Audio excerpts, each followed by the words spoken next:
The LA Kings look to extend their winning streak to 4 in a row as they host the Calgary Flames. Phoenix Copley is back in net doing something he's never done before in the NHL. We'll have a preview of tonight's game, plus it's a feedback Thursday, and we'll read your emails and comments on this edition of Locked On LA Kings. You are Locked On Kings, your daily podcast on the Los Angeles Kings, part of the Locked On Podcast Network, your team every day.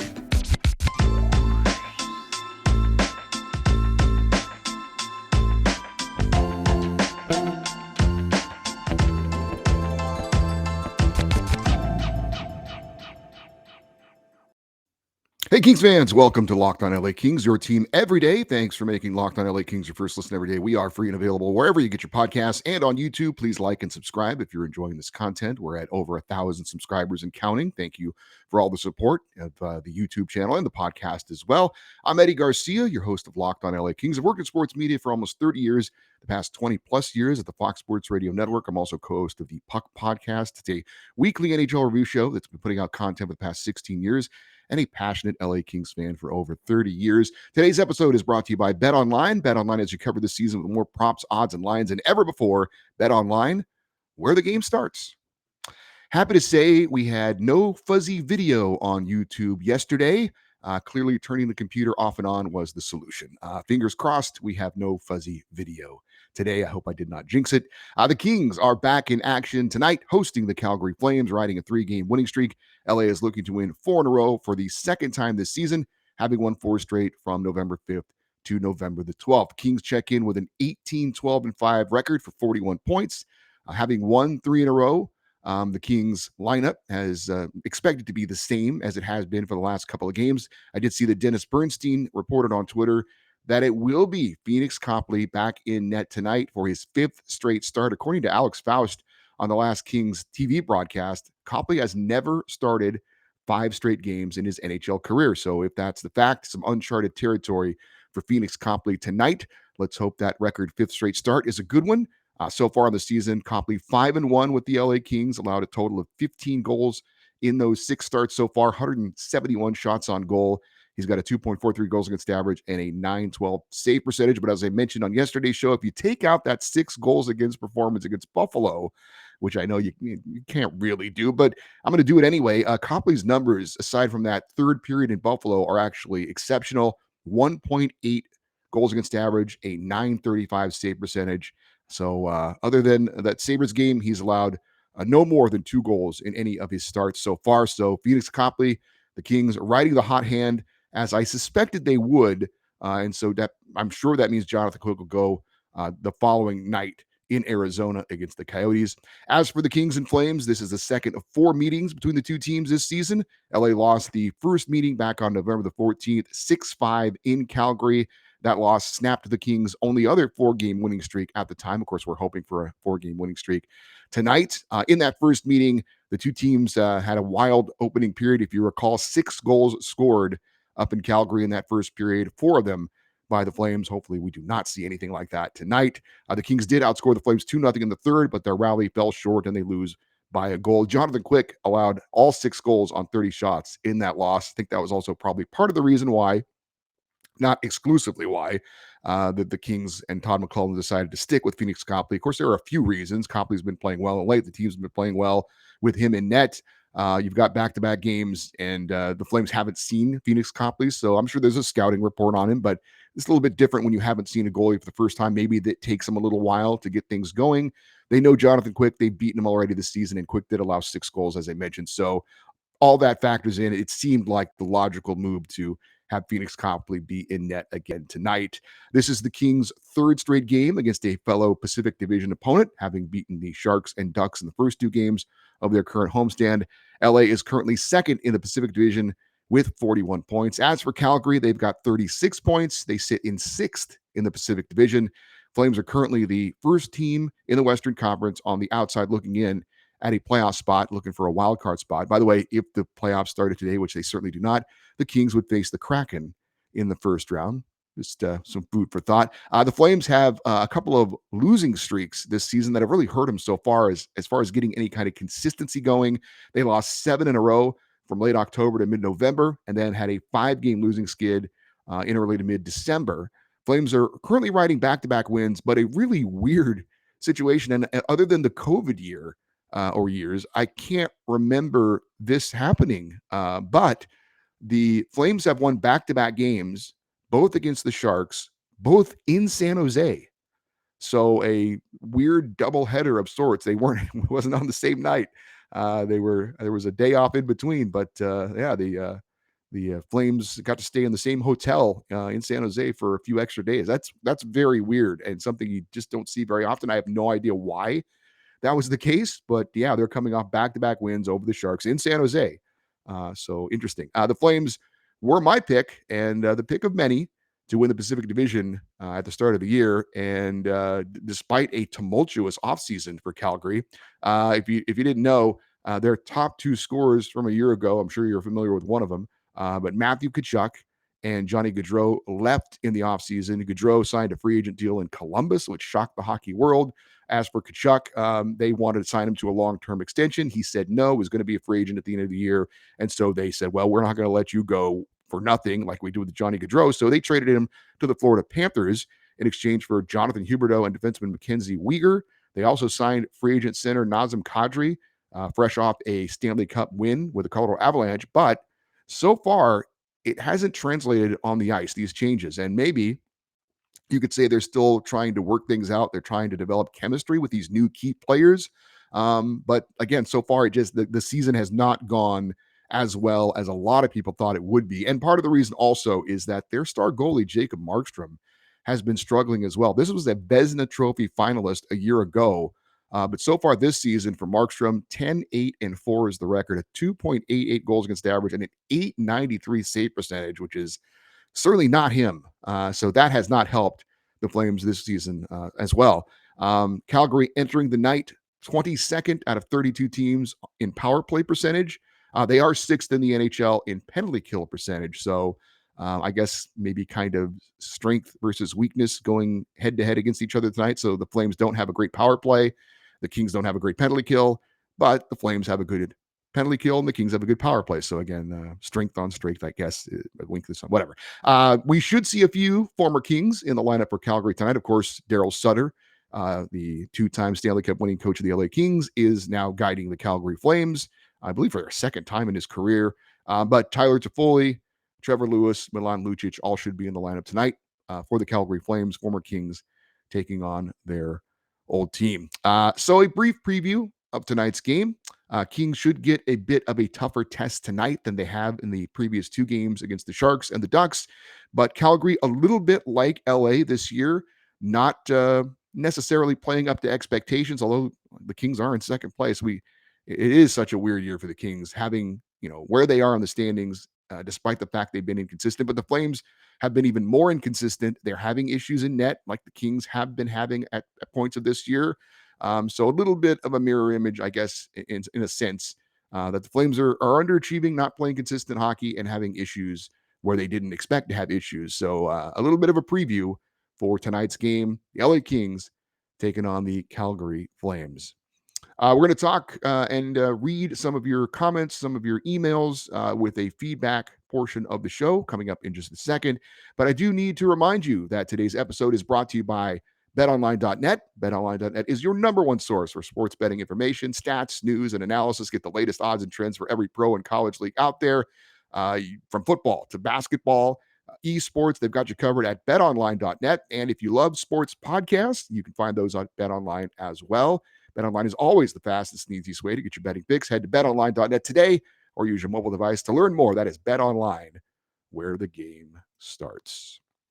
So as I mentioned, it is a Feedback Thursday. And I mentioned last Thursday that if you didn't kind of get in, it was last Thursday. What a difference a week makes, right? Last Thursday was kind of a show to vent because the Kings weren't playing well. This was right before their game against Boston.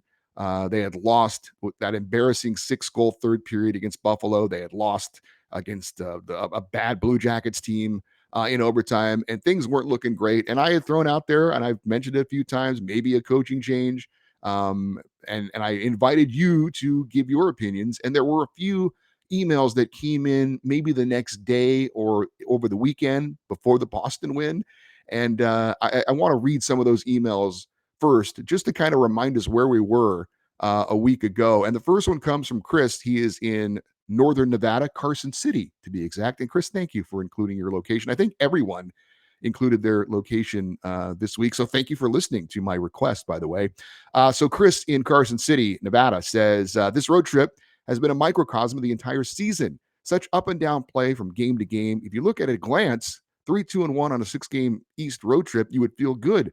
But dive deep into it, 2 shutouts against and a poorly played game against Columbus defensively and a meltdown in the third period against Buffalo. There are some glaring issues, and we are still making the same defensive mistakes that we made in October. Lots of times leaving our goaltenders out to dry. The only silver lining is that this team has enough of an offensive punch that we can answer back frequently. Imagine that this team could play more consistent defense and not make poor decisions with the puck on the blue line. What could this team be? Not sure what the options are to fix it. It is bringing the talent. Is it bringing in talent via trade on defense? Is it a coaching change, goaltender? So many questions. Crazy thing is, we're still right up there in third in the division. I keep waiting for the hot streak that we've gotten on every year. McClellan has been the head coach. He has led this team to some long winning streaks, so hopefully that will come. I'll still be watching every game, rooting for the team, and making this podcast my first listen every day. Keep up the good work, Eddie. Go Kings, go! Again, that is Chris in Carson City, Nevada, and Chris, you mentioned it, that the team has, and most teams do, to be honest. Most teams in the NHL at some point will go on a streak, maybe 4, 5, 6 games. If you get beyond that, that's pretty exceptional. We've seen a few of those this year, but usually every team has one of those. The good teams maybe have more than one of those. But yeah, hopefully we're in one of those at the moment. We've talked about it before. The pretty long homestand here for the Kings, coming off that win over Boston, starting to play a little bit better. The only hesitation is that, other than of course the Bruins win, the 2 home games so far have been against lesser competition. So I think we're still going to wait and see. I think a win tonight would go a long way in helping us to be a little bit more confident in that the Kings are, maybe in the midst of going on a winning streak. But I think the part that resonated with me, you said, imagine if this team could play more consistent defense and not make poor decisions with the puck on the blue line. What could this team be? And I think you're right. With the offensive punch, with the improved power play, if we can just improve that much more on defense and the penalty kill, then you got something going on here. Obviously, Phoenix Copley has been a nice addition into that. And, if he starts to go south or kind of comes back to reality, we'll see where we go from there. But right now, Kings are playing a little bit better. We're starting to feel a little bit better as to how things are going. Obviously, the win over Boston was a huge boost, I think, in a lot of Kings' confidence in this team. But got to keep it going. Got to be more consistent. And as we said, we still have to wait to see it. And but I'm starting to get a good feeling. Hopefully, it keeps going, but we'll see. Jacob in Costa Mesa has 3 big ideas for the Kings to try and turn things around. Number 1, he says, play your youth now. Brant Clark and Quentin Byfield, along with plenty others, show so much promise and had pretty sharp starts to the season. We don't need an AHL championship. I understand Byfield has been rehabbing from illness, but bringing up the youth could be just the spark to get the team back on track. You have some of the best mentors in the NHL in Kopitar, Doughty, Edler, even Quick. Maybe learning on the youth induces some initial struggles, but it could certainly pan out going late into the season in crunch time. Doing something like this in February is too late. He also says trade for a goaltender. I understand this somewhat contradicts what my previous feedback was, as a blockbuster trade likely involves letting go of some of your best youth. I could envision a scenario where you let go of a promising young player like Kupari and a seasoned vet that could use a team that could use a boost in the locker room, maybe Edler, in exchange for a goaltender who could instantly boost your defensive performance. For the Kings, scoring appears to be mostly a non-issue. Team defense, which has been solid for most part, turnovers aside, can only take you so far. The last line of defense must improve if we want to make a deep playoff run. And he says, fire McClellan. This is absolutely a last resort, however. I see this being the best option if there is no action going later into the second half of the season. The best thing for the Oilers last year was getting rid of Tippett and promoting Woodcroft. If you recall, the Oilers' first game out of that firing was a win over the Kings. This team has all the pieces, well, aside from a consistent goaltender. It just needs the energy jolt, and getting rid of the coach just may be what is needed. Thanks for the opportunity to share some feedback on my favorite team. And again, that was Jacob in Costa Mesa. Yeah, we'll see what the future holds, the near future holds for Brant Clark and Quentin Byfield. I would expect to see them in the Kings lineup here in 2023, but that remains to be seen. Trading for a goaltender, I just don't see that as an option right now. Obviously, in the moment, Rob Blake and company are going to see if they've lucked out and just kind of fell into this Phoenix Copley situation. But there aren't a lot of options out there to improve the goaltending. And look, like I've said, they've invested in Cal Peterson. He's done a decent job in the AHL. They're hoping he can get right. They're going to give Cal Peterson another chance, unless Phoenix Copley again just becomes magical and unbeatable and goes, on a crazy run. Cal Peterson's going to get called up again, and they're keeping their fingers crossed that what's going on in the AHL has helped out. You talked about Fire McClellan. I had said on last Thursday's show that I would give Todd McClellan another week, and if things weren't any better, I would seriously consider a coaching change. Well, since I said that, they've gone 3-0, including a win over the Boston Bruins. So that's on the back burner for now, I would say. Whether it was ever on the front burner certainly is a question. We got an email from Brian in Pennsylvania.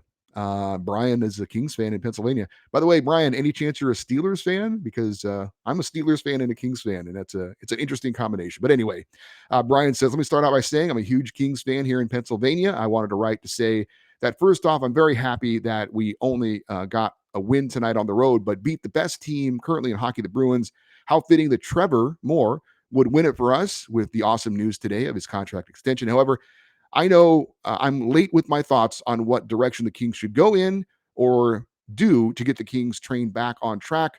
I believe always in great defense, so I would like to see the Kings bring in a top dog on defense. With that said, I would really like to have them have kept veteran Oli Mata. I thought he was a good stable force for us as a stay-at-home defenseman. I also believe there's something to be said with having a great goalie as well. I appreciate all that Quickie has done, and I have had the privilege to watch Copley play when he played years ago with the Hershey Bears, but I feel like we really need to shore up the future there, and I know it could be costly, but is it worth exploring a trade?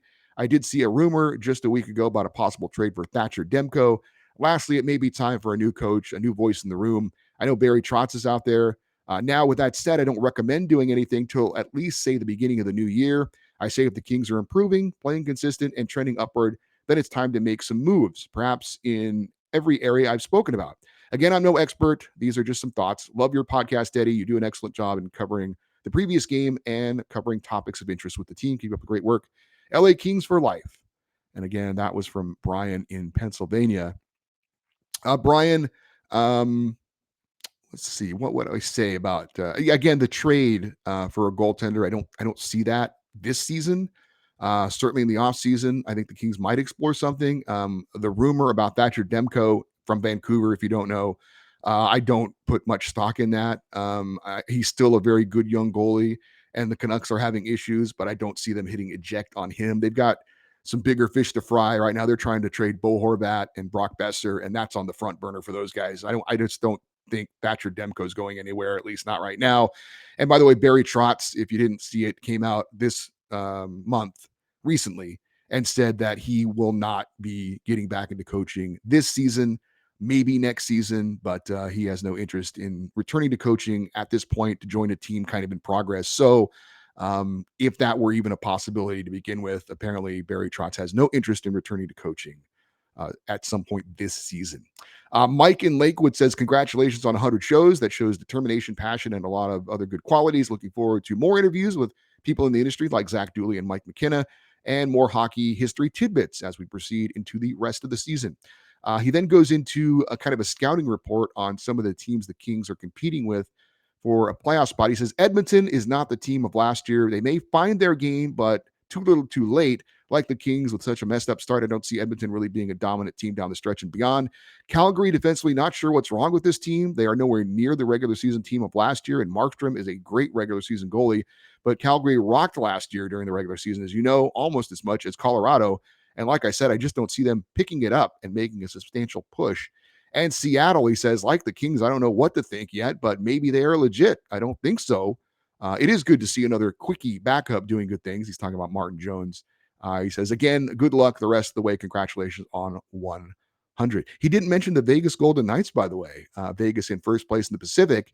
But the Kings are in second, and there's a big game coming up next week against Vegas in Vegas. We may have to get a special interview for that as the top two teams in the Pacific, at least right now.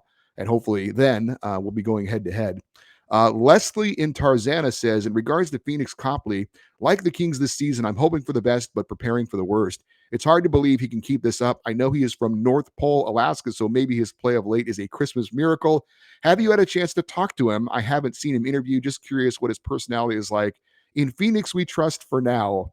Go Kings, go. I have not had a chance to speak with Phoenix Copley, and I haven't seen any interviews with him either, so I'm not exactly sure what his personality is like.